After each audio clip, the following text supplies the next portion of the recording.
Hello everybody. Today it's happy birthday Ringo Starr. He's 81 today. There's an incident from their time together as the Beatles when Ringo got a postcard from Paul saying, "You are the best drummer in the world, really." It appears in a book of postcards from his fellow Beatles that Ringo published some years ago. The background to this is that many months before that, Ringo had left the Beatles temporarily. He was in a huff really because Paul kept overdubbing his drumming tracks. And whenever Ringo left the room, Paul went onto the drums and started playing, and this annoyed Ringo, and he left.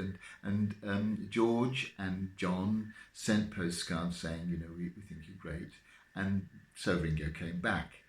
This postcard from Paul wasn't until about a year later when actually he needed to have Ringo on side in an argument over money. This whole incident leads me to think about paying compliments.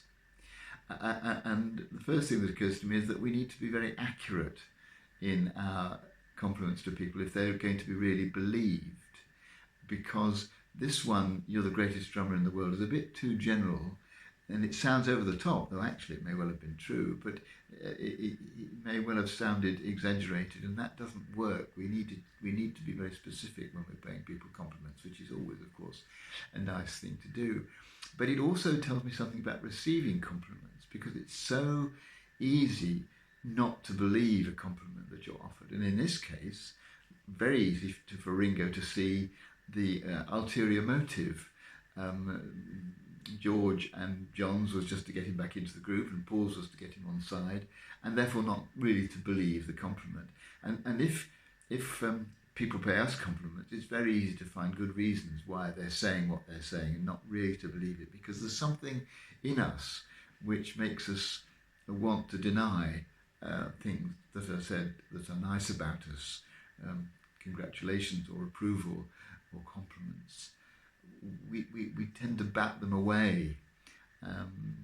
Let's today try and be willing to take an accurate compliment seriously, to believe what people say about us if they say it in a way that's convincing, not to be looking for ulterior motives, and so to find the support and encouragement that we can get from a good compliment being paid us.